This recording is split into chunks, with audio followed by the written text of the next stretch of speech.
Bienvenue sur Midi 1, vous suivez l'invité de la rédaction. Aujourd'hui, nous mettons à l'honneur Sidi Ould Tah, fraîchement élu président de la Banque africaine de développement.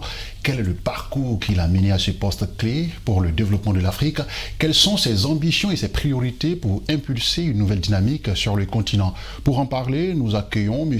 Abdallahi Liman Malik, ancien ministre mauritanien, ex-responsable onusien chargé des affaires politiques et de la médiation au Soudan. Monsieur le ministre, merci d'avoir répondu à notre invitation. C'est moi qui vous remercie pour l'invitation. Et je suis un fervent admirateur de Midi 1.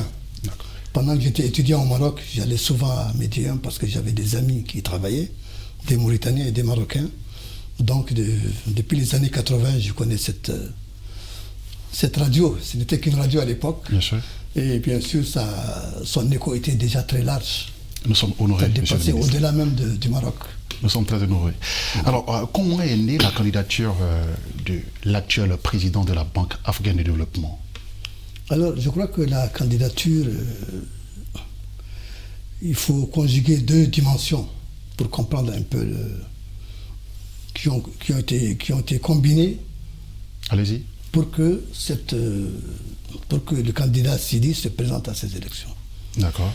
Il y a d'abord le candidat lui-même. Il a fondé sa démarche sur une auto-évaluation solide, ancrée à la fois sur des qualités humaines remarquables. D'accord. Son humilité, son intégrité, son sens élevé de l'éthique et du devoir, inspiré des valeurs profondes des hommes du désert. D'accord.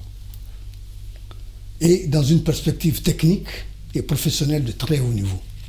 D'accord. Alors, était-ce un projet personnel ou porté collectivement dès le départ? Je vois, comme je vous ai dit, les deux se sont conjugués. D'accord. Il a cette ambition, il le fallait. Il faut qu'une personne ait une ambition de faire quelque chose pour pouvoir le réaliser. D'accord. Et en même temps aussi, le pays, le président, a vu en lui des qualités qui lui permettaient véritablement de le soutenir dans cette vision, dans son projet. D'accord. Mais comment la diplomatie mauritanienne, la diplomatie de votre pays, a-t-elle accueilli et accompagné cette ambition dès les premières discussions? Très tôt, la diplomatie mauritanienne a été mise en branle. Parce que l'élection à la BAD, c'est un marathon. C'est un marathon, c'est vrai. Oui. Mais il a fallu qu'il y ait un départ pour cela. Il y a un commencement. Et dès le commencement, cette ambition personnelle est venue s'ajouter et a été renforcée par la volonté du président même, Cheikh Al-Ghazouani, de le soutenir. Et après cela, suite à cela, toute la diplomatie mauritanienne s'est mise en branle pour effectivement accompagner cette candidature. D'accord. Mais plus que cela, il y a le peuple mauritanien, c'est-à-dire l'élite politique, la société civile, les réseaux sociaux, si on peut dire, quoique on peut vraiment suivre sur l'opinion nationale, publique et privée, qui aussi a pris en compte cette candidature et qui a été honoré de voir un fils du pays vouloir briguer à une présidence aussi importante, très continentale. Et c'est pour ça donc que je disais qu'il y a une conjugaison des efforts de la personne elle-même, le candidat qui est intéressé, et aussi du pays tout entier à travers son chef de l'État qui l'a soutenu. D'accord. Mais il y a eu quand même une forte diplomatie à ce niveau. Il y a eu des chancelleries qui ont accompagné cette candidature, comme notamment la Côte d'Ivoire. Oui, c'est sûr. C'est vrai que dès le départ aussi, le président Alassane Ouattara a beaucoup soutenu le Sidi Ould Tah parce qu'il le connaissait. De par son parcours à la BADEA, il a beaucoup œuvré en Côte d'Ivoire sur beaucoup de projets de financement qui ont abouti. Et il a tissé des relations très professionnelles, notamment avec Mme Kaba, la ministre du Plan. Et il voyait très souvent le président. Et j'imagine que le président a très vite compris que le candidat Sidi est véritablement un candidat qu'on peut soutenir. D'accord. Au niveau des résultats, les votes régionaux ont été très significatifs. On a remarqué que les pays africains ont massivement voté pour lui. Oui. Comment vous analysez cela? C'est vrai. Dès le départ, on a vu effectivement le constat. Au premier ou au deuxième tour. Voilà. Le constat est déjà significatif pour le soutien de l'Afrique. Parce que Sidi était un candidat de l'Afrique. Dès le départ, il a montré De Gaulle qu'il était un candidat de l'Afrique. D'accord. Parce qu'il est mu par une volonté de travailler pour son continent, pour l'Afrique et pour les Africains. Alors, dans son programme, il parlait de 3 piliers qu'il défendait. Ces 3 piliers du programme du candidat Sidi. On note toutefois que ce sont des piliers qui l'ont démarqué des autres candidats, parce que c'était vraiment un quintet de haut niveau. Tout à fait. Okay. Il y a 3 piliers. Le premier, c'est réformer l'architecture financière africaine pour renforcer la coordination entre les institutions financières du continent et affirmer l'indépendance financière de l'Afrique sur des marchés mondiaux. D'accord. Ça, c'est quand même, je pense, j'ai lu un peu les... Oui. Il se démarquait déjà des autres candidats sur cela. Le deuxième point, le deuxième pilier, c'est transformer le dividende démographique en puissance économique.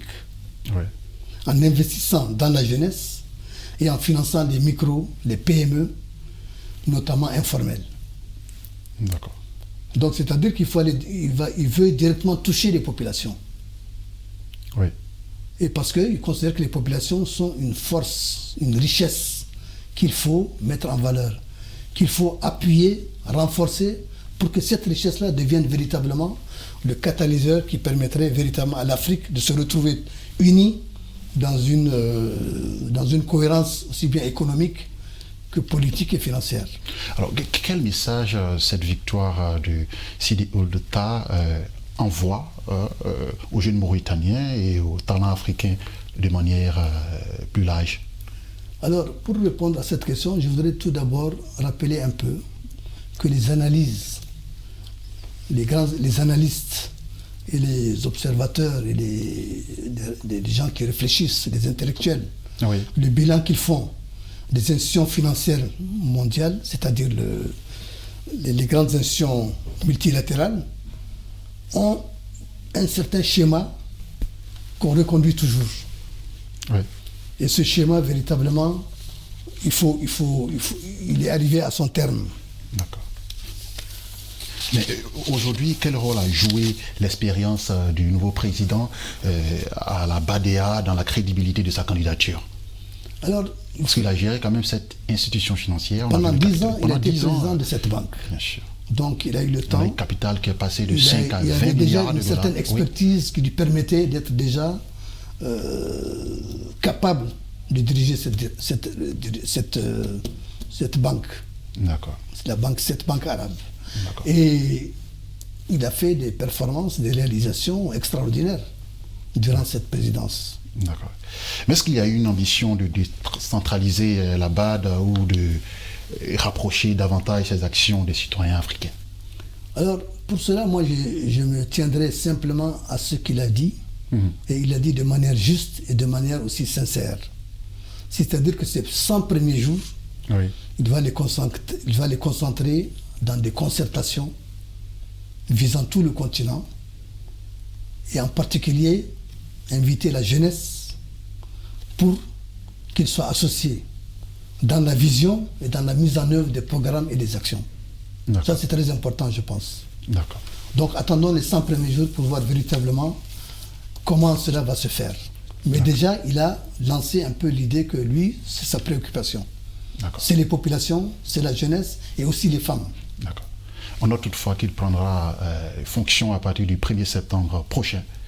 Merci encore pour tout ce que vous venez de nous dire sur le nouveau président de la BAD. Merci à vous, monsieur le ministre. C'est moi qui vous remercie.